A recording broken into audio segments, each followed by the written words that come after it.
Hi friends, ಇದು ಮಸ್ತ್ ಮಗ ಚಾನಲ್ನ ಇಂಟರ್ನ್ಯಾಷನಲ್ ಬುಲೆಟಿನ್ ಸುತ್ತು ಜಗತ್ತು. ನಾನು ಅಮರ್ ಪ್ರಸಾದ್.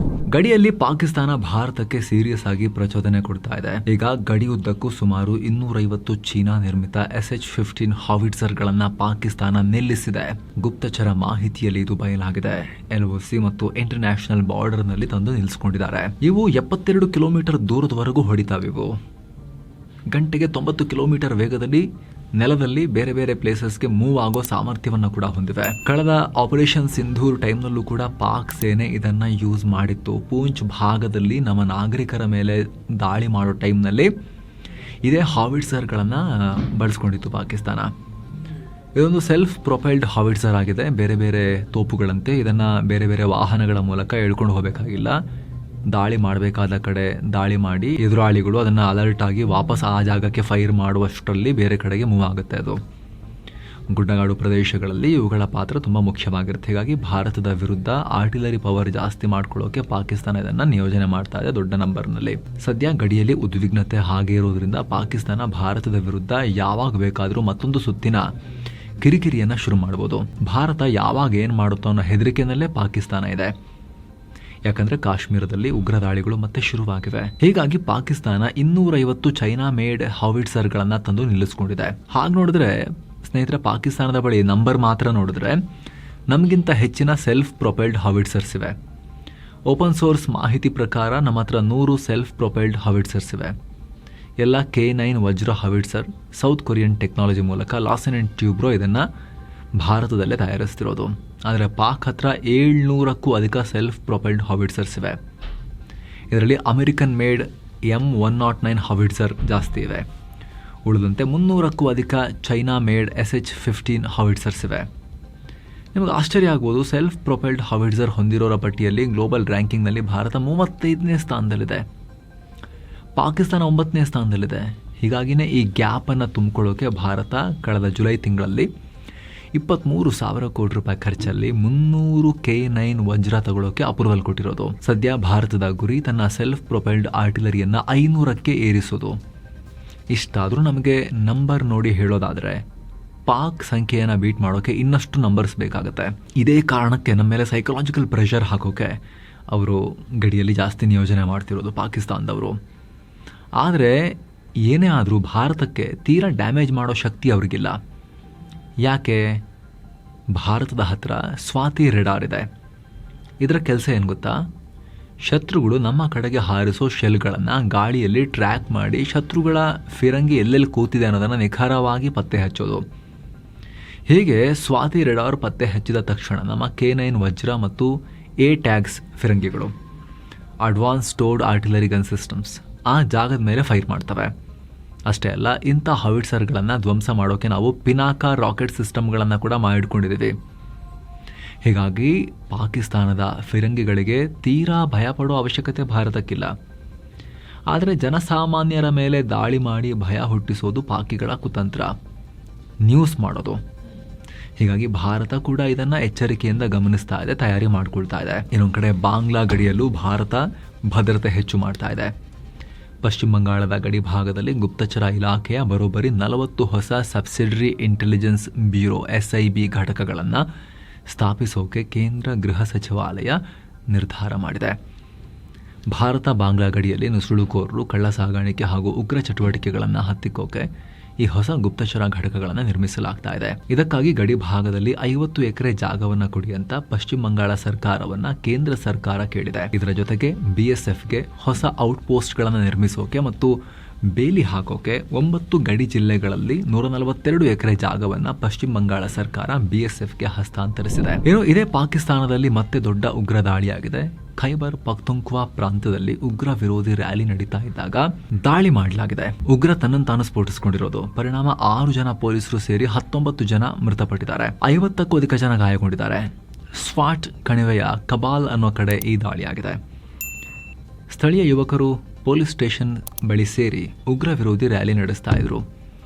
ಈ ವೇಳೆ ದಾಳಿಕೋರ ಪೊಲೀಸ್ ಸ್ಟೇಷನ್ಗೆ ನುಗ್ಗೋಕೆ ಪ್ರಯತ್ನ ಪಟ್ಟಿದ್ದಾನೆ. ಪೊಲೀಸರು ತಡೆದಿದ್ದಾರೆ. ಆ ಟೈಮ್ನಲ್ಲಿ ದಾಳಿಕೋರ ತನ್ನನ್ನು ತಾನು ಸ್ಫೋಟಿಸಿಕೊಂಡಿದ್ದಾನೆ. ಯಾವ ಸಂಘಟನೆ ಇನ್ನೂ ಕೂಡ ಇದರದ್ದು ಕ್ಲೇಮ್ ಮಾಡಿಲ್ಲ, ನಾವು ಮಾಡಿದ್ದು ಅಂತ ತನಿಖೆ ನಡೀತಾ ಇದೆ. ಆದರೆ ಪಾಕಿಸ್ತಾನ ಇದನ್ನು ಕೂಡ ಅಫ್ಘಾನಿಸ್ತಾನ್ ತಲೆಗೆ ಕಟ್ಟೋ ಚಾನ್ಸಸ್ ದಟ್ಟವಾಗಿದೆ.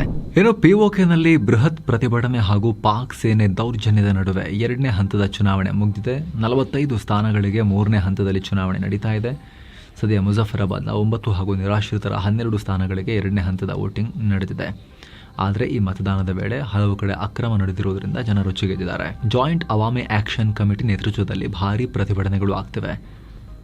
ಹಲವು ಕಡೆ ರಸ್ತೆಗಳನ್ನು ಬ್ಲಾಕ್ ಮಾಡಿ ಭಾರೀ ಆಕ್ರೋಶ ಹೊರಹಾಕಲಾಗಿದೆ. ಇನ್ನೊಂದು ಕಡೆ ಈ ಚುನಾವಣೆ ವೇಳೆ ನಡೆದ ಗಲಭೆಯಲ್ಲಿ ಪಾಕಿಸ್ತಾನ್ ಪೀಪಲ್ಸ್ ಪಾರ್ಟಿ ಅಭ್ಯರ್ಥಿ ಮೇಲೆ ಹಲ್ಲೆಯಾಗಿದೆ. ಓರ್ವ ಕಾರ್ಯಕರ್ತನನ್ನ ಗುಂಡಿಕ್ಕಿ ಹತ್ಯೆ ಮಾಡಲಾಗಿದೆ. ಈ ದಾಳಿ ಹಾಗೂ ಅಕ್ರಮದ ಹಿಂದೆ ಆಡಳಿತಾರೂಢ PMLN ಪಾರ್ಟಿಯ ಕೈವಾಡ ಇದೆ ಅಂತ ಪಕ್ಷದ ಅಧ್ಯಕ್ಷ ಬಿಲಾವಲ್ ಭುಟ್ಟೋ ಆರೋಪ ಮಾಡಿದ್ದಾರೆ. ಅಂದಹಾಗೆ ಮೊದಲ ಹಂತದ ಚುನಾವಣೆಯಲ್ಲೂ ಕೂಡ ಭಾರಿ ಹಿಂಸಾಚಾರ ಆಗಿ 37 ಜನ ಸಾವನ್ನಪ್ಪಿದ್ರು. ಜೂನ್ನಿಂದೀಚೆಗೆ ನಡೆದ ಗಲಭೆಗಳಲ್ಲಿ 80ಕ್ಕೂ ಅಧಿಕ ಜನ ಬಲಿಯಾಗಿದ್ದಾರೆ ಅಂತ JUIF ಮುಖ್ಯಸ್ಥ ಮೌಲಾನಾ ಫಜ್ಲುರ್ ರೆಹಮಾನ್ ಹೇಳಿದ್ದಾರೆ. ಇನ್ನು ಪಾಕಿಸ್ತಾನ ಸೇನೆ ವಿರುದ್ಧ ಮಾತನಾಡಿದ್ದಕ್ಕೆ ಅಲ್ಲಿನ ಖ್ಯಾತ ಟಿವಿ ಆಂಕರ್ ಒಬ್ರು ಭಾರಿ ಬೆಲೆ ತೆತ್ತಿದ್ದಾರೆ. ಪಾಕ್ ಸೇನೆಯ ದೌರ್ಜನ್ಯ ಖಂಡಿಸಿದ ಆಂಕರ್ ತಾಬಿಶ್ ಹಶ್ಮಿ ಅವರ ಜನಪ್ರಿಯ ಟಿವಿ ಶೋ ಈಗ ದಿಢೀರಂತ ಕ್ಯಾನ್ಸಲ್ ಆಗಿದೆ. ಪಿಒಕೆನಲ್ಲಿ ಪಾಕ್ ಸೇನೆ ನಡೆಸಿದ ಗುಂಡಿನ ದಾಳಿಗೆ 100ಕ್ಕೂ ಅಧಿಕ ಜನ ಬಲಿಯಾಗಿದ್ರು. ಈ ಬಗ್ಗೆ ಆಂಕರ್ ತಾಬಿಶ್ ಹಶ್ಮಿ ಆಕ್ರೋಶ ಹೊರಹಾಕಿದ್ರು. ಸತ್ಯ ಹೇಳಿದ್ದೀನಿ, ಏನು ಶಿಕ್ಷೆ ಕೊಟ್ಟರು ರೆಡಿ ಅಂತ ಹೇಳಿದ್ರು. 3 ದಿನಗಳಲ್ಲಿ 5 ವರ್ಷಗಳಿಂದ ಜಿಯೋ ಟಿವಿಯಲ್ಲಿ ಬರ್ತಾ ಇದ್ದ ಅವರ ಹಸ್ನಾ ಮನಾಹೆ ನಗಂಗಿಲ್ಲ ಅನ್ನೋ ಕಾಮಿಡಿ ಶೋ ಅಂತ್ಯ ಆಗಿದೆ. ಇದಕ್ಕೂ ಕೂಡ ಪಾಕ್ ಸೋಷಿಯಲ್ ಮೀಡಿಯಾದಲ್ಲಿ ಭಾರಿ ಆಕ್ರೋಶ ವ್ಯಕ್ತವಾಗಿದೆ. ಪಾಕಿಸ್ತಾನದಲ್ಲಿ ಸೇನೆ ವಿರುದ್ಧ ಧ್ವನಿ ಎತ್ತಿದ್ದಕ್ಕೆ ಈ ಬೆಲೆ ತೆರಬೇಕಾಯಿತು ಅಂತ ಜನ ಕಿಡಿಕಾರುತ್ತಿದ್ದಾರೆ. ಏನು ಪಾಕಿಸ್ತಾನದಲ್ಲಿ ಹಿಂದೂಗಳು ತಮ್ಮ ಹಕ್ಕುಗಳಿಗಾಗಿ ದೊಡ್ಡ ಹೋರಾಟಕ್ಕಿಳಿದಿದ್ದಾರೆ. ಅಲ್ಲಿನ ಖೈಬರ್ ಪಖ್ತೂನ್ಖ್ವಾ ಪ್ರಾಂತ್ಯದಲ್ಲಿ ಅಲ್ಪಸಂಖ್ಯಾತರ ರಕ್ಷಣೆಗಾಗಿ ಬೃಹತ್ ಅಭಿಯಾನ ಶುರುವಾಗಿದೆ. ಅಲ್ ಬಾಲ್ಮಿಕ್ ಹಿಂದೂ ಕಮ್ಯುನಿಟಿಯ ನೂತನ ಅಧ್ಯಕ್ಷರಾಗಿ ಹರೂನ್ ಸರಬ್ ದಯಾಳ್ ಅವಿರೋಧವಾಗಿ ಆಯ್ಕೆಯಾಗಿದ್ದರು. ಅವರ ನೇತೃತ್ವದಲ್ಲೇ ಈ ಹೋರಾಟ ನಡೀತಾ ಇದೆ.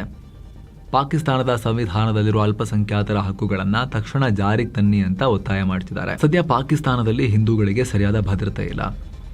ಮದುವೆ ನೋಂದಣಿ, ಜನನ ಪ್ರಮಾಣ ಪತ್ರ ಹಾಗೂ ID ಕಾರ್ಡ್ ಪಡೆಯೋಕ್ಕೂ ಒದ್ದಾಡ್ತಿದ್ದಾರೆ. ಶಿಕ್ಷಣ ಹಾಗೂ ಸಮಾನ ಅವಕಾಶಗಳಿಂದಲೂ ಹಿಂದೂಗಳು ವಂಚಿತರಾಗಿದ್ದಾರೆ. ಹೀಗಾಗಿ ನಮಗೆ ಸಂವಿಧಾನಬದ್ಧವಾಗಿ ಸಿಗಬೇಕಾದ ಹಕ್ಕುಗಳನ್ನು ಕೊಡಿ ಅಂತ ಹರೂನ್ ದಯಾಳ್ ಸರ್ಕಾರವನ್ನು ಆಗ್ರಹ ಮಾಡಿದ್ದಾರೆ. ಪಾಕಿಸ್ತಾನದಲ್ಲಿ ಹಿಂದೂಗಳ ಸಂಖ್ಯೆ ಪೂರ್ತಿ ಕರಗಿ ಹೋಗಿದೆ. ಜಸ್ಟ್ ಈಗ 52 ಲಕ್ಷ ಹಿಂದೂಗಳು ಮಾತ್ರ ಉಳ್ಕೊಂಡಿದ್ದಾರೆ. ಇನ್ನು ಖೈಬರ್ ಪಖ್ತೂನ್ಖ್ವಾ ಪ್ರಾಂತ್ಯದಲ್ಲಿ 2017ರಲ್ಲಿ 5300 ಚಿಲ್ಲರೆ ಹಿಂದೂಗಳಿದ್ರು.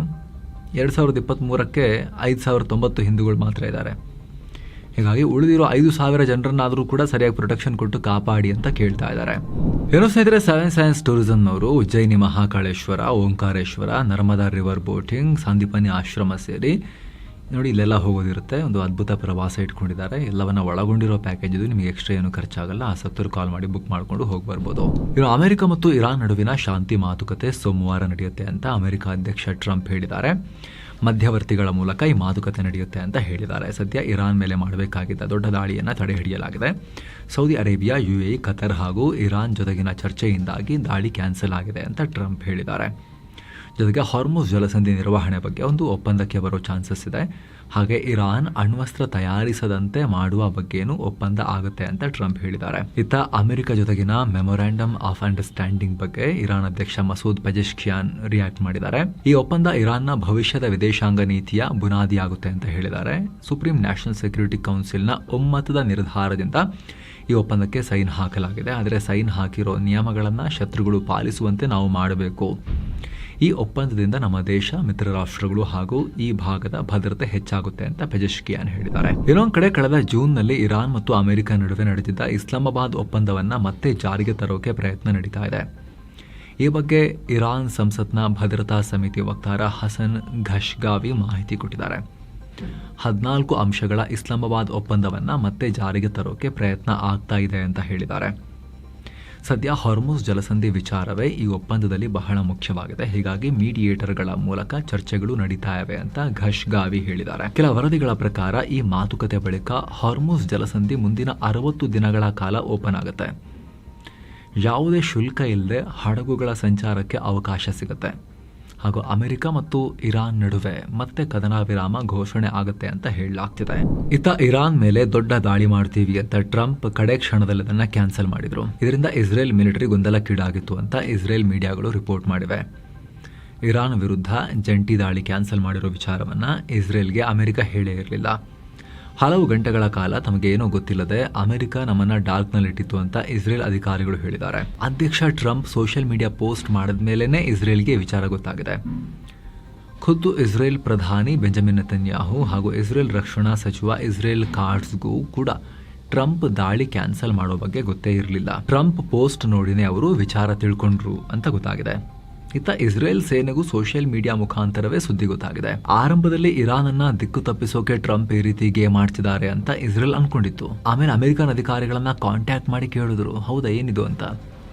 ಆವಾಗ ಟ್ರಂಪ್ ನಿಜಕ್ಕೂ ಮನಸ್ಸು ಬದಲಾಯಿಸಿದ್ದು ಕನ್ಫರ್ಮ್ ಆಯಿತು ಇಸ್ರೇಲ್ಗೆ ಅಂತ ಹೇಳಲಾಗ್ತಿದೆ. ಅಲ್ಲದೆ ಇರಾನ್ ಮೇಲೆ ಜಂಟಿ ದಾಳಿ ಮಾಡೋಕೆ ಇಸ್ರೇಲ್ ಸೇನೆ ಹೈ ಪ್ರಿಪರೇಷನ್ ಮಾಡ್ಕೊಂಡಿತ್ತು. ಆದರೆ ಟ್ರಂಪ್ ದಾಳಿ ಕ್ಯಾನ್ಸಲ್ ಮಾಡಿದ್ರಿಂದ ಇಸ್ರೇಲ್ಗೆ ನಿರಾಸೆಯಾಯಿತು ಅಂತ ಹೇಳಲಾಗ್ತಿದೆ. ಅವ್ರಿಗೇನು ಬೇಸರ ಅಂದರೆ ಇಸ್ರೇಲ್ನವರಿಗೆ ಫುಲ್ ಅಲರ್ಟ್ ಮಾಡಿದ್ವಿ, ಸೇನೆನ ಹೊಡೆಯಕ್ಕೆ ರೆಡಿ ಮಾಡಿ ನಿಲ್ಸ್ಕೊಂಡಿದ್ವಿ, ಅದು ಏನೂ ಇಲ್ಲ ವಾಪಸ್ ಹೋಗಿ ಅಂಥೇಳಿ ಮಾಮೂಲಿ ಸ್ಥಿತಿಗೆ ಅವ್ರನ್ನ ಕಳಿಸೋದು ತುಂಬ ಕಷ್ಟ ಅಂಥೇಳಿ ಇಸ್ರೇಲ್ನವರು ಬೇಜಾರು ಮಾಡ್ಕೊಂಡಿದ್ದಾರಂತೆ. ನೋಡಿ ಅವ್ರ ಪ್ರಾಬ್ಲಮ್ ಯಾವ ಥರದಂತ ನೋಡಿ. ಅಸಲಿಗೆ ಟ್ರಂಪ್ರ ಅಂತಿಮ ಪ್ಲಾನ್ ಏನೋ ಅನ್ನೋದು ಕೂಡ ನಮಗೆ ಅರ್ಥ ಆಗ್ತಿಲ್ಲ ಅಂಥೇಳಿ ಅಸಹನೆ ವ್ಯಕ್ತಪಡಿಸಿದ್ದಾರೆ ಇಸ್ರೇಲ್ನವರು. ಅಗೇನ್ ಅವ್ರಿಗಿನ್ನೂ ಹೋಪ್ ಏನು ಅಂದರೆ ಟ್ರಂಪ್ ಮತ್ತೆ ಯಾವಾಗ ಬೇಕಾದರೂ ನಿರ್ಧಾರ ಬದಲಾಯಿಸ್ಬೋದು, ಇರಾನ್ಗೆ ಹೊಡೆಯೋಕೆ ಅವ್ರು ಹೇಳ್ಬೋದು, ಅದಕ್ಕೆ ನಾವು ರೆಡಿ ಆಗಿರಬೇಕು ಅಂಥೇಳಿ ಇನ್ನೂ ಕೂಡ ಅಲರ್ಟ್ ಸ್ಟೇಟಸ್ನಲ್ಲೇ ಸೇನೆಯನ್ನು ಇಟ್ಕೊಂಡು ಕಾಯ್ತಿದಾರಂತೆ. ಆ ರೀತಿ ಇಸ್ರೇಲ್ ಮಾಧ್ಯಮಗಳೇ ರಿಪೋರ್ಟ್ ಮಾಡಿವೆ. ಇತ್ತ ಇರಾನ್ಗೆ ಇನ್ನಷ್ಟು ಹೊಡೆಯೋಣ ನಾವು ಬನ್ನಿ ಅಂಥೇಳಿ UAE ಅಮೆರಿಕಾಗೆ ಒತ್ತಡ ಹೇರಿತ್ತು ಅಂತ ಅಮೆರಿಕದ ವಾಲ್ ಸ್ಟ್ರೀಟ್ ಜರ್ನಲ್ ಮತ್ತೆ ರಿಪೋರ್ಟ್ ಮಾಡಿದೆ. ಅಮೆರಿಕ ದೊಡ್ಡ ಮಟ್ಟದ ದಾಳಿ ಮಾಡದೆ ಹೋದರೆ ಇರಾನ್ ಸೇನೆ ಬಗ್ಗಲ್ಲ, ಅಲ್ಲೇ ಹಾರ್ಮುಜ್ ಜಲಸಂಧಿಯನ್ನು ಅಮೆರಿಕ ಸಂಪೂರ್ಣ ಕಂಟ್ರೋಲಿಗೆ ತಗೊಳ್ಬೇಕು, ಅಗತ್ಯ ಬಿದ್ದರೆ ಇರಾನ್ ಒಳಗಡೆ ಭೂ ದಾಳಿಯನ್ನು ನಡೆಸಬೇಕು ಅಂತ ಯುನೈಟೆಡ್ ಅರಬ್ ಎಮಿರೇಟ್ಸ್ ಅಮೆರಿಕಗೆ ಪ್ರೆಷರ್ ಹಾಕಿತ್ತು ಅಂತ ಹೇಳಿದ್ದಾರೆ. ಮಿಡಲ್ ಈಸ್ಟ್ನಲ್ಲಿ ಸಂಘರ್ಷ ಶುರುವಾದ ಮೇಲೆ ಇರಾನ್ನಿಂದ ಅತಿ ಹೆಚ್ಚು ಪೆಟ್ಟು ತಿಂದಿದ್ದೇ UAE. ಮಿಕ್ಕ ಗಲ್ಫ್ ರಾಷ್ಟ್ರಗಳನ್ನು ಬಿಟ್ಟರೆ ಇರಾನ್ UAEನ ಅತಿ ಹೆಚ್ಚು ಟಾರ್ಗೆಟ್ ಮಾಡಿತ್ತು. ಏಪ್ರಿಲ್ 9 ಹೊತ್ತಿಗೆ ಇರಾನ್ UAE ಮೇಲೆ 537 ballistic missile, 26 cruise missile, 2256 ಡ್ರೋನ್ಗಳನ್ನು ಹಾರಿಸಿತ್ತು. UAE ಕೂಡ ಇರಾನ್ ಒಳಗಡೆ ರಹಸ್ಯವಾಗಿ ದಾಳಿ ನಡೆಸಿತ್ತು. ಅಲ್ಲದೆ ಇರಾನ್ನ ಮಿಸೈಲ್ ದಾಳಿ ತಡೆಯೋಕ್ಕೆ ಇಸ್ರೇಲ್ ಸೇನೆಗೂ UAE ತನ್ನ ನೆಲದಲ್ಲಿ ಜಾಗ ಕೊಟ್ಟಿದೆ. ಈಗ ಈ ಮಾಹಿತಿ ಬರ್ತಾ ಇದೆ ಹೊಸದಾಗಿ. ಇತ್ತ ಹಾರ್ಮುಜ್ ಜಲಸಂಧಿ ಬಳಿ ಸದ್ಯಕ್ಕೆ ಪರಿಸ್ಥಿತಿ ಸುಧಾರಿಸೋ ಹಾಗೆ ಕಾಣಿಸ್ತಾ ಇಲ್ಲ. ಈಗ ಒಮಾನ್ ಕರಾವಳಿ ಬಳಿ ತೈಲ ಹಡಗಿನ ಬಳಿ ದೊಡ್ಡ ಸ್ಫೋಟ ಆಗಿದೆ. ಒಮಾನ್ನ ಖಸಬ್ ಟೌನ್ ನಿಂದ 20 ನಾಟಿಕಲ್ ಮೈಲು ದೂರದಲ್ಲಿ ಈ ಘಟನೆಯಾಗಿದೆ. ಈ ಬಗ್ಗೆ ಬ್ರಿಟನ್ನ ಮ್ಯಾರಿಟೈಮ್ ಟ್ರೇಡ್ ಆರ್ಗನೈಸೇಷನ್ ಮಾಹಿತಿ ಕೊಟ್ಟಿದೆ. ಅದೃಷ್ಟವಶಾತ್ ಹಡಗು ಹಾಗೂ ಅದರಲ್ಲಿದ್ದ ಸಿಬ್ಬಂದಿ ಸೇಫ್ ಆಗಿದ್ದಾರೆ ಅಂತ UKMTO ಹೇಳಿದೆ. ಸದ್ಯ ಘಟನೆ ಬಗ್ಗೆ ತನಿಖೆ ನಡೀತಾ ಇದ್ದು ಕಟ್ಟೆಚ್ಚರ ವಹಿಸುವಂತೆ ಇತರ ಹಡಗುಗಳಿಗೆ ವಾರ್ನಿಂಗ್ ಕೊಟ್ಟಿದೆ. ಇದೇ ಹಾರ್ಮುಜ್ ಜಲಸಂಧಿ ಬಗ್ಗೆ ಇರಾನ್ ಬಿಗ್ ಅಪ್ಡೇಟ್ ಕೊಟ್ಟಿದೆ. ಈ ಜಲಸಂಧಿ ನಿರ್ವಹಣೆ ಬಗ್ಗೆ ಒಮಾನ್ ಜೊತೆಗಿನ ಮಾತುಕತೆ ಅಂತಿಮ ಹಂತದಲ್ಲಿದೆ ಅಂತ Iran foreign minister Abbas Araghchi ಹೇಳಿದ್ದಾರೆ. ಇರಾನ್ ಸಂಸತ್ಗೆ ಈ ವಿಚಾರವಾಗಿ ಅರಾಕ್ಚಿ ಬ್ರೀಫಿಂಗ್ ಕೊಟ್ಟಿದ್ದಾರೆ. ಇರಾನ್ ವಿದೇಶಾಂಗ ವಕ್ತಾರ ಇಸ್ಮಾಯಿಲ್ ಬಕಾಯಿ ಕೂಡ ಮಾತನಾಡಿದ್ದಾರೆ. ಒಮಾನ್ ಜೊತೆಗಿನ ಈ ಮಾತುಕತೆ ದ್ವಿಪಕ್ಷೀಯವಾಗಿದ್ದು ಬೇರೆ ಯಾವುದೇ ರಾಷ್ಟ್ರಕ್ಕೆ ಸಂಬಂಧಪಟ್ಟಿದ್ದಲ್ಲ ಅಂತ ಹೇಳಿದ್ದಾರೆ. ಅಮೆರಿಕ ಜೊತೆಗಿನ ಒಪ್ಪಂದದ ಆರ್ಟಿಕಲ್ 5 ಪ್ರಕಾರ ಜಲಸಂಧಿ ನಿರ್ವಹಣೆ ನಮ್ಮದೇ ಆಗಿದೆ. ಒಮಾನ್ ಹಾಗೂ ನೆರೆ ರಾಷ್ಟ್ರಗಳ ಸಲಹೆ ಪಡೆದು ಇರಾನ್ ಮುಂದಿನ ನಿರ್ಧಾರ ತಗೊಳ್ಳುತ್ತೆ ಅಂತ ಬಕಾಯಿ ಹೇಳಿದ್ದಾರೆ. ಈ ಹಿಂದೆ ಉತ್ತರ ಮಾರ್ಗ ಸೇಫ್ ಆಗಿತ್ತು, ಆದರೆ 30 ದಿನ ಮುಗಿಯೋ ಮುಂಚೆನೆ ಅಮೆರಿಕ ದಾಳಿ ಮಾಡಿತು. ದಕ್ಷಿಣ ಮಾರ್ಗವು ನಮ್ಮ ದೇಶದ ಹಿತಾಸಕ್ತಿಗೆ ಧಕ್ಕೆ ತಂದಿದೆ. ಹೀಗಾಗಿ ಹಳೆಯ ಮಾರ್ಗಗಳನ್ನು ಬಿಟ್ಟು ಹೊಸ ಮಾರ್ಗ ರೂಪಿಸೋಕೆ ಇರಾನ್ ಒಮಾನ್ ಒಪ್ಪಂದ ಮಾಡಿಕೊಳ್ತಿವೆ ಅಂತ ಹೇಳಿದ್ದಾರೆ. ಆದರೆ ಒಪ್ಪಂದವಾದ ತಕ್ಷಣ ಜಲಸಂಧಿ ಪೂರ್ಣ ಪ್ರಮಾಣದಲ್ಲಿ ಓಪನ್ ಆಗುತ್ತೆ ಅಥವಾ ಕ್ಲೋಸ್ ಆಗುತ್ತೆ ಅಂತ ಅಲ್ಲ. ಯಾರ ಬೆದರಿಕೆಗೂ ಮಣಿಯದೆ ಇರಾನ್ ತನ್ನ ಹಿತಾಸಕ್ತಿಗೆ ತಕ್ಕಂತೆ ನಿರ್ಧಾರ ತಗೊಳ್ಳುತ್ತೆ ಅಂತ ಬಕಾಯಿ ಹೇಳಿದ್ದಾರೆ. ಜೊತೆಗೆ ಅಮೆರಿಕದ ದಾಳಿಗೆ ಜಾಗ ಕೊಡಂಗಿಲ್ಲ, ಸೇನಾ ಬೆಂಬಲ ಕೊಡಂಗಿಲ್ಲ ಅಂತ ನೆರೆ ರಾಷ್ಟ್ರಗಳಿಗೆ ವಾರ್ನಿಂಗ್ ಕೊಟ್ಟಿದ್ದಾರೆ. ಅಮೆರಿಕಾಗೆ ಮಿಲಿಟರಿ ಸೌಲಭ್ಯ ಕೊಟ್ಟರೆ ಆ ದೇಶವನ್ನು ಕೂಡ ಶತ್ರು ಅಂತ ಪರಿಗಣಿಸ್ತೀವಿ ನಾವು, ಆಮೇಲೆ ಮಿಸೈಲ್ ಹೊಡೆಯೋಕೆ ಶುರು ಮಾಡ್ತೀವಿ ಅನ್ನೋ ಥರದಲ್ಲಿ ಇರಾನ್ ವಿದೇಶಾಂಗ ವಕ್ತಾರ ಹೇಳಿಕೆ ಕೊಟ್ಟಿದ್ದಾರೆ. ಇನ್ನು ಇರಾನ್ ಮತ್ತು ಅಮೆರಿಕ ನಡುವೆ ಡೀಲ್ ಆಗೋ ನಿರೀಕ್ಷೆಯಿಂದ ತೈಲ ಬೆಲೆಯಲ್ಲಿ ಇಳಿಕೆಯಾಗಿದೆ. 5% ವರೆಗೂ ಇಳಿಕೆಯಾಗಿರೋ ಬ್ರೆಂಟ್ ಕ್ರೂಡ್ ನಾವು ಸುತ್ತು ಜಗತ್ತು ರೆಕಾರ್ಡ್ ಮಾಡೋ ಟೈಮ್ನಲ್ಲಿ $83 ಆಸುಪಾಸಲ್ಲಿತ್ತು. ಇನ್ನು ಜಾಗತಿಕ ತೈಲ ಮಾರುಕಟ್ಟೆಯಲ್ಲಿ ದೊಡ್ಡ ಬೆಳವಣಿಗೆ. ಒಪೆಕ್ ಪ್ಲಸ್ ರಾಷ್ಟ್ರಗಳು ಮತ್ತೆ ಸ್ವಲ್ಪ ಹೆಚ್ಚಿನ ತೈಲ ಉತ್ಪಾದಿಸುವ ನಿರ್ಧಾರ ಮಾಡಿವೆ.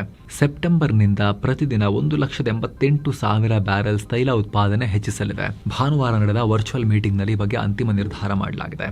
Saudi Arabia, Russia, Iraq, Kuwait, Kazakhstan, Algeria ಹಾಗೂ ಒಮಾನ್ ಈ ಮಹತ್ವದ ನಿರ್ಧಾರವನ್ನು ಮಾಡಿವೆ. ಜಾಗತಿಕ ತೈಲ ಮಾರುಕಟ್ಟೆಯಲ್ಲಿ ಸ್ಥಿರತೆ ಕಾಪಾಡೋದು ಈ ನಿರ್ಧಾರದ ಮುಖ್ಯ ಉದ್ದೇಶ. ಇರಾಕ್ ತನ್ನ ಕಚ್ಚಾ ತೈಲದ ಮೇಲೆ ಭಾರಿ ಡಿಸ್ಕೌಂಟ್ ಆಫರ್ ಮಾಡಿದೆ. ಆಗಸ್ಟ್ ತಿಂಗಳಲ್ಲಿ ಬಸ್ರಾ ಟರ್ಮಿನಲ್ನಿಂದ ಆಯಿಲ್ ತಗೊಳ್ಳೋ ಬೈಯರ್ಸ್ಗೆ ಬ್ಯಾರೆಲ್ಗೆ $25 ನಿಂದ $27 ಡಿಸ್ಕೌಂಟ್ ಕೊಡ್ತಿದ್ದಾರೆ. ಹಾರ್ಮುಜ್ನಲ್ಲಿ ದಾಳಿ ಆಗ್ತಿರೋದ್ರಿಂದ ಹಡಗುಗಳ ಓಡಾಟ ಕಮ್ಮಿಯಾಗಿದೆ. ಹೀಗಾಗಿ ಬಯರ್ಸ್ ನ ಅಟ್ರಾಕ್ಟ್ ಮಾಡೋಕೆ ಇರಾಕ್ನ ಸ್ಟೇಟ್ ಆಯಿಲ್ ಮಾರ್ಕೆಟರ್ SOMO ಈ ರೀತಿ ಆಫರ್ ಕೊಟ್ಟಿದೆ. ಇನ್ನೊಂದ್ ಕಡೆ ನೇಪಾಳ ಮುಂಚೆ ಹಿಂದೂ ರಾಷ್ಟ್ರ ಆಗಿತ್ತು, ಆಮೇಲೆ ಡೆಮೋಕ್ರಸಿ ಬಂದು ರಾಜಪ್ರಭುತ್ವ ಹೋಗಿ ಕಮ್ಯುನಿಸ್ಟ್ ಸರ್ಕಾರ ಆಗಿ ಅದನ್ನ ರಿಮೂವ್ ಮಾಡಿದ್ರು ಹಿಂದೂ ರಾಷ್ಟ್ರ ಅನ್ನೋ ಟ್ಯಾಗ್ ಅನ್ನಲ್ವಾ. ಈಗ ಮತ್ತೆ ಹಿಂದೂ ರಾಷ್ಟ್ರ ಮಾಡಬೇಕು ಅನ್ನೋ ಪ್ರತಿಭಟನೆಯಲ್ಲಿ ದೊಡ್ಡ ಬೆಳವಣಿಗೆಯಾಗಿದೆ. ಮಾದೇಸಿ ಪ್ರದೇಶದ ವ್ಯಾಪ್ತಿಯಲ್ಲಿ ನಡೀತಾ ಇದ್ದ ದೊಡ್ಡ ಪ್ರತಿಭಟನೆಯನ್ನ ನಿಲ್ಲಿಸೋಕೆ ನೇಪಾಳ ಸರ್ಕಾರ ಮತ್ತು ಪ್ರತಿಭಟನೆ ಮಾಡ್ತಾ ಇದ್ದ ಹಿಂದೂ ಸಾಮ್ರಾಟ್ ಸೇನೆ ನಡುವೆ 19 ಅಂಶಗಳ ಅಗ್ರಿಮೆಂಟ್ ಆಗಿದೆ. ಜನಕಪುರ ಧಾಮದಲ್ಲಿ ಗೃಹ ಸಚಿವ ಸುದನ್ ಗುರುಂಗ್ ಜೊತೆ ಮೀಟಿಂಗ್ ನಡೆಸಿದ ನಂತರ ಪ್ರತಿಭಟನೆ ವಾಪಸ್ ತಗೊಳ್ತೀವಿ ಅಂತ ಹೇಳಿ ಅಲ್ಲಿನ ಸಂಘಟನೆಗಳು ಹೇಳಿದಾವೆ. ಜಂಟಿ ಹಿಂದೂ ಸಂಘಟನೆ ಮೊದಲು ಇಟ್ಟಿದ್ದ 13 ಅಂಶಗಳ ಬೇಡಿಕೆಗೆ ಎಕ್ಸ್ಟ್ರಾ 6 ಕಂಡೀಷನ್ ಸೇರಿಸಿ ಸರ್ಕಾರ ಒಪ್ಪಿಕೊಂಡಿದೆ. ಇದರ ಪ್ರಕಾರ ನೇಪಾಳವನ್ನ ಹಿಂದೂ ರಾಷ್ಟ್ರ ಅಂತ ಡಿಕ್ಲೇರ್ ಮಾಡೋ ಬಗ್ಗೆ ಮುಂದಿನ 3 ತಿಂಗಳಲ್ಲಿ ಆಲ್ ಪಾರ್ಟಿ ಮೀಟಿಂಗ್ ನಲ್ಲಿ ಚರ್ಚೆ ಮಾಡೋಕೆ ಸರ್ಕಾರ ಒಪ್ಪಿಕೊಂಡಿದೆ. ಅರೆಸ್ಟ್ ಆಗಿರೋ ಎಲ್ಲಾ ಪ್ರತಿಭಟನಾಕಾರರನ್ನ ರಿಲೀಸ್ ಮಾಡಬೇಕು ಮತ್ತು ಅವರ ಮೇಲಿರೋ ಬಾಕಿ ಕೇಸಸ್ ಅನ್ನ ಕೈ ಬಿಡಬೇಕು ಅನ್ನೋ ನಿರ್ಧಾರನೂ ಆಗಿದೆ. ಜೊತೆಗೆ ಪ್ರತಿಭಟನೆ ವೇಳೆ ಗೋಲಿಬಾರ್ ಮಾಡಿದ ಭದ್ರತಾ ಸಿಬ್ಬಂದಿ ಬಗ್ಗೆ ತನಿಖೆ ಮಾಡೋಕು ಸರ್ಕಾರ ಒಪ್ಪಿದೆ. ಹಾಗೆ ಅಕ್ರಮ ನುಸುಳುವಿಕೆ ತಡೆಯೋಕೆ ಬಾರ್ಡರ್ ಸೆಕ್ಯೂರಿಟಿ ಟೈಟ್ ಮಾಡಿ ಮದರಸಾಗಳ ಫಂಡ್ ಆಡಿಟ್ ಮಾಡಿ ಅಂತ ಹೋರಾಟಗಾರರು ಕೇಳಿದ್ದಾರೆ. ಎಲ್ಲದಕ್ಕೂ ಸರ್ಕಾರ ಒಪ್ಪಿದೆ. ಇನ್ನು ಬಾಂಗ್ಲಾದಲ್ಲಿ ಜೈಲು ಸೇರಿದ್ದ ಹಿಂದೂ ಹಕ್ಕುಗಳ ಹೋರಾಟಗಾರ ಸನ್ಯಾಸಿ ಚಿನ್ಮಯ ಕೃಷ್ಣ ದಾಸ್ಗೆ ಅಲ್ಲಿನ ಹೈಕೋರ್ಟ್ ಜಾಮೀನು ಕೊಟ್ಟಿದೆ. ಭಾನುವಾರ ವಿಚಾರಣೆ ನಡೆಸಿದ ಕೋರ್ಟ್ 2 ಕೇಸ್ಗಳಲ್ಲಿ ಅವರಿಗೆ ಬೇಲ್ ಕೊಟ್ಟಿದೆ. ಆದ್ರೆ ಚಿನ್ಮಯ ಕೃಷ್ಣ ದಾಸ್ ತಕ್ಷಣಕ್ಕೆ ಜೈಲಿನಿಂದ ಹೊರಬರೋದು ಡೌಟ್. ಯಾಕಂದ್ರೆ ಅವ್ರ ಮೇಲೆ ಕೊಲೆ, ಸಾರ್ವಜನಿಕ ಆಸ್ತಿ ನಾಶ ಈ ರೀತಿ ಬ್ಯಾಕ್ ಟು ಬ್ಯಾಕ್ ಕೇಸ್ಗಳನ್ನ ಹಾಕಿ ಅವ್ರನ್ನ ಒಳಗಿಟ್ಟಿದ್ದಾರೆ ತಗೊಂಡೋಗಿ. ಇನ್ನೂ 4 ಗಂಭೀರ ಕೇಸ್ ಹಾಕಿಟ್ಟಿದ್ದಾರೆ ಅವ್ರನ್ನ. ಹೀಗಾಗಿ ಅವರು ಸದ್ಯ ಜೈಲಿನಲ್ಲೇ ಇರ್ತಾರೆ ಅಂತ ಹೇಳಲಾಗ್ತಿದೆ. 2024 ನವೆಂಬರ್ನಲ್ಲಿ ಬಾಂಗ್ಲಾ ರಾಷ್ಟ್ರ ಧ್ವಜಕ್ಕೆ ಅಪಮಾನ ಮಾಡಿದ ಆರೋಪದಲ್ಲಿ ದೇಶದ್ರೋಹದ ಕೇಸು ಹಾಕಿ ಒಳಗಿಡಲಾಗಿತ್ತು. ಇವರ ಬಂಧನ ವಿರೋಧಿಸಿ ಇದು ದೌರ್ಜನ್ಯ, ದಬ್ಬಾಳಿಕೆ, ಸುಳ್ಳು ಕೇಸಸ್ ಅಂತ ಹೇಳಿ ಬಾಂಗ್ಲಾದಲ್ಲಿ ಹಿಂದೂಗಳು ಭಾರಿ ಪ್ರತಿಭಟನೆ ಮಾಡಿದ್ರು. ಭಾರತ ಕೂಡ ಇದರ ಬಗ್ಗೆ ಖಂಡನೆ ವ್ಯಕ್ತಪಡಿಸಿ ಬಾಂಗ್ಲಾದಲ್ಲಿ ಹಿಂದೂಗಳಿಗೆ ಹಾಗೂ ಇತರ ಅಲ್ಪಸಂಖ್ಯಾತರಿಗೆ ಸರಿಯಾದ ರಕ್ಷಣೆ ಕೊಡಿ ಅಂತ ಹೇಳಿ ಆಗ್ರಹ ಮಾಡಿತ್ತು. ಇನ್ನು ಕೆನಡಾದಲ್ಲಿ ಅಲ್ಲಿನ 2ನೇ ಅತಿದೊಡ್ಡ ವಿಮಾನಯಾನ ಸಂಸ್ಥೆ ವೆಸ್ಟ್ ಜೆಟ್ನ ಸಿಬ್ಬಂದಿ ದಿಢೀರ್ ಮುಷ್ಕರ ಶುರು ಮಾಡಿ 100 ವಿಮಾನಗಳ ಹಾರಾಟ ಕ್ಯಾನ್ಸಲ್ ಆಗಿದೆ. ಹಾರಾಟದ ಸಮಯಕ್ಕೆ ಮಾತ್ರ ಅಲ್ಲದೆ ಡ್ಯೂಟಿಗೆ ರಿಪೋರ್ಟ್ ಮಾಡಿದಾಗಿನಿಂದ ಲಾಗೌಟ್ ಆಗೋವರೆಗೂ ಪೂರ್ತಿ ಸಂಬಳ ಕೊಡಬೇಕು ಅನ್ನೋದು ಸಿಬ್ಬಂದಿಯ ಆಗ್ರಹ. ಆಡಳಿತ ಮಂಡಳಿ ಜೊತೆಗಿನ ಕಡೆಗಳಿಗೆಯ ಮಾತುಕತೆಯನ್ನು ಫ್ಲಾಪ್ ಆದ ಹಿನ್ನೆಲೆಯಲ್ಲಿ ಮುಷ್ಕರ ನಡೆಸ್ತಾ ಇದ್ದಾರೆ. ವೀಕೆಂಡ್ ಸೇರಿದ ಹಾಗೆ ನಿರಂತರ 3 ದಿನಗಳ ರಜೆ ಇದ್ದಿದ್ರಿಂದ ಲಕ್ಷಾಂತರ ಜನ ಟ್ರಿಪ್ ಪ್ಲಾನ್ ಮಾಡಿದ್ರು. ಆದ್ರೀಗ ಮುಷ್ಕರದಿಂದ ಏಕಾಏಕಿ 615ಕ್ಕೂ ಅಧಿಕ ವಿಮಾನಗಳು ಕ್ಯಾನ್ಸಲ್ ಆಗಿದ್ರಿಂದ 2.5 ಲಕ್ಷಕ್ಕೂ ಅಧಿಕ ಪ್ರಯಾಣಿಕರು ವಿಮಾನ ನಿಲ್ದಾಣಗಳಲ್ಲೇ ಪರದಾಡ್ತಿದ್ದಾರೆ. ಇನ್ನು ಸುಡಾನ್ನಲ್ಲಿ ಸೇನೆ ಮತ್ತು ಅರೆಸೇನಾ ಪಡೆ ನಡುವಿನ ಸಂಘರ್ಷ ಮುಂದುವರೆದಿದೆ. ಉತ್ತರ ಡಾರ್ಫರ್ನ ಹಳ್ಳಿಯೊಂದರಲ್ಲಿ ಮರದ ಕೆಳಗಡೆ ನ್ಯಾಯ ತೀರ್ಮಾನಕ್ಕಾಗಿ ಪಂಚಾಯಿತಿ ಸೇರಿದ ವೇಳೆ ದೊಡ್ಡ ಡ್ರೋನ್ ದಾಳಿಯಾಗಿದೆ. ಪರಿಣಾಮ 35 ಜನ ಸಾವನ್ನಪ್ಪಿದ್ದಾರೆ. ಈ ಪೈಕಿ 4 ಬುಡಕಟ್ಟು ನಾಯಕರು ಹಾಗೂ 2 ಅರೆಸೇನಾ ಕಮಾಂಡರ್ಗಳು ಮೃತಪಟ್ಟಿದ್ದಾರೆ. 50ಕ್ಕೂ ಅಧಿಕ ಜನ ಗಾಯಗೊಂಡಿದ್ದಾರೆ. ಸುಡಾನ್ ಸೇನೆ ಹಾಗೂ ಅರೆಸೇನಾ ಪಡೆ ನಡುವೆ 3 ವರ್ಷಗಳಿಂದ ಭೀಕರ ಕಾಳಗ ನಡೀತಾ ಇದೆ. ಈ ಗ್ರಾಮ ಅರೆಸೇನಾ ಪಡೆ ಹಿಡಿತದಲ್ಲಿದ್ದ ಕಾರಣ ಸುಡಾನ್ ಸೇನೆ ಈ ರೀತಿ ದಾಳಿ ಮಾಡಿದೆ ಅನ್ನೋ ಆರೋಪ ಕೇಳಿಬರ್ತಾ ಇದೆ. ಇನ್ನು ಜಪಾನ್ ಕರೆನ್ಸಿ ಯೆನ್ 40 ವರ್ಷಗಳ ಕನಿಷ್ಠ ಮಟ್ಟ ಅಂದ್ರೆ 164ಕ್ಕೆ ಕುಸಿತಿತ್ತು. ಇದನ್ನ ತಡೆಯೋಕೆ ಜಪಾನ್ ಹಾಗೂ ಅಮೆರಿಕ ಸೇರಿ 2011 ನಂತರ ಇದೆ ಫಸ್ಟ್ ಟೈಮ್ ಯೆನ್ ಬೈಯಿಂಗ್ ಇಂಟರ್ವೆನ್ಷನ್ ಅನ್ನೋ ಜಾಯಿಂಟ್ ಆಕ್ಷನ್ ತಗೊಂಡಿವೆ. ಜಪಾನ್ಗೆ ಫ್ರೆಂಡ್ಶಿಪ್ ಸಂಕೇತವಾಗಿ ಹಾಗೂ ಗ್ಲೋಬಲ್ ಎಕಾನಮಿ ಉಳಿಸೋಕೆ ಈ ಹೆಜ್ಜೆ ಇಟ್ಟಿದ್ದೀವಿ ಅಂತ ಟ್ರಂಪ್ ಹೇಳಿದ್ದಾರೆ. ಹಾಗೂ ಮುಂದೆ ಕೂಡ ಇಂಥ ಆಕ್ಷನ್ ತಗೊಳ್ಳೋಕೆ ಹಿಂದೆ ಮುಂದೆ ನೋಡಲ್ಲ ನಾವು ಅಂತ 2 ರಾಷ್ಟ್ರಗಳ ಅಧಿಕಾರಿಗಳು ಹೇಳಿದ್ದಾರೆ. ಈ ಅನೌನ್ಸ್ಮೆಂಟ್ ಆಗ್ತಿದ್ದ ಹಾಗೆ ಯೆನ್ ವ್ಯಾಲ್ಯೂ 1% ಏರಿಕೆಯಾಗಿ ಡಾಲರ್ ಮುಂದೆ 155.20 ಯೆನ್ಗೆ ಬಂದು ನಿಂತಿದೆ. ಯೆನ್ ಬೆಲೆ ಕುಸಿತದಿಂದ ಜಪಾನ್ನಲ್ಲಿ ಇಂಪೋರ್ಟ್ ರೇಟ್ ಮತ್ತು ಇನ್ಫ್ಲೇಷನ್ ಜಾಸ್ತಿಯಾಗಿತ್ತು. ಇದನ್ನ ತಡೆಯೋಕೆ ಈಗ ಅಮೆರಿಕ, ಜಪಾನ್ ಸೇರಿ ಯೆನ್ ಬೈಯಿಂಗ್ ಮಾಡಿವೆ. ಏನೋ ಸ್ಕಾಟ್ಲೆಂಡ್ ನಲ್ಲಿ ಗ್ಲಾಸ್ಗೋದಲ್ಲಿ ನಡೀತಾ ಇದ್ದ ಕಾಮನ್ವೆಲ್ತ್ ಗೇಮ್ಸ್ ಮುಕ್ತಾಯ ಆಗಿದೆ. ಕಳೆದ 11 ದಿನಗಳಿಂದ ನಡೀತಾ ಇದ್ದ ಈ ಕ್ರೀಡಾಕೂಟಕ್ಕೆ ಭಾನುವಾರ ಅದ್ದೂರಿ ತೆರೆ ಬಿದ್ದಿದೆ. ಸಮಾರೋಪ ಸಮಾರಂಭದಲ್ಲಿ ಮುಂದಿನ ಆತಿಥೇಯ ರಾಷ್ಟ್ರವಾದ ಭಾರತಕ್ಕೆ ಕಾಮನ್ವೆಲ್ತ್ ಧ್ವಜ ಹಸ್ತಾಂತರ ಮಾಡಲಾಗಿದೆ. 2030 ಕಾಮನ್ವೆಲ್ತ್ ಗೇಮ್ಸ್ಗೆ ಭಾರತ ಆತಿಥ್ಯ ವಹಿಸುತ್ತೆ. ಗುಜರಾತ್ನ ಅಹಮದಾಬಾದ್ನಲ್ಲಿ ಈ ಕ್ರೀಡಾಕೂಟ ನಡೆಯುತ್ತೆ. ಇದು ಕಾಮನ್ವೆಲ್ತ್ ಗೇಮ್ಸ್ನ 100ನೇ ವರ್ಷದ ಕ್ರೀಡಾಕೂಟ ಆಗಿರುತ್ತೆ. ಭಾರತದ ಪರವಾಗಿ Olympic gold medalist Neeraj Chopra Scotland ಅಧಿಕಾರಿಗಳಿಂದ ಈ ಧ್ವಜ ಹಾಗೂ ಬೇಟನ್ ಸ್ವೀಕರಿಸಿದ್ದಾರೆ. ಭಾರತೀಯ ಒಲಿಂಪಿಕ್ ಸಂಸ್ಥೆ ಅಧ್ಯಕ್ಷೆ PT ಉಷಾ, ಗುಜರಾತ್ DCM ಹರ್ಷ ಸಿಂಘ್ವಿ ಈ ಪ್ರೋಗ್ರಾಂನಲ್ಲಿ ಪಾಲ್ಗೊಂಡಿದ್ರು. ಈ ಕ್ರೀಡಾಕೂಟದಲ್ಲಿ ಭಾರತ 13 ಚಿನ್ನ, 17 ಬೆಳ್ಳಿ, 9 ಕಂಚು ಸೇರಿ 39 ಪದಕಗಳನ್ನು ಪಡೆದು 4ನೇ ಸ್ಥಾನ ಪಡ್ಕೊಂಡಿದೆ. ಇತ್ತ ಆಸ್ಟ್ರೇಲಿಯಾ 70 ಚಿನ್ನ, 45 ಬೆಳ್ಳಿ, 56 ಕಂಚು ಸೇರಿ 171 ಪದಕಗಳನ್ನು ಪಡೆದು ಮೊದಲ ಸ್ಥಾನ ಪಡ್ಕೊಂಡಿದೆ. ಹಾಗೆ 110 ಪದಕಗಳೊಂದಿಗೆ ಇಂಗ್ಲೆಂಡ್ 2ನೇ ಸ್ಥಾನ ಪಡ್ಕೊಂಡ್ರೆ 62 ಪದಕಗಳನ್ನ ಪಡೆದು ಕೆನಡಾ 3ನೇ ಸ್ಥಾನ ಪಡ್ಕೊಂಡಿದೆ. ಇನ್ನು ನೆರೆ ರಾಷ್ಟ್ರ ಪಾಕಿಸ್ತಾನ ಈ ಕಾಮನ್ವೆಲ್ತ್ ಗೇಮ್ಸ್ ನಲ್ಲಿ ಕೇವಲ 1 ಕಂಚಿನ ಪದಕವನ್ನ ಪಡೆದು 36ನೇ ಸ್ಥಾನದಲ್ಲಿದೆ. ಸೊ ಫ್ರೆಂಡ್ಸ್, ಇದಾಗಿತ್ತು ಇವತ್ತಿನ ಜಗತ್ತಿನ ಸುತ್ತಾಟ.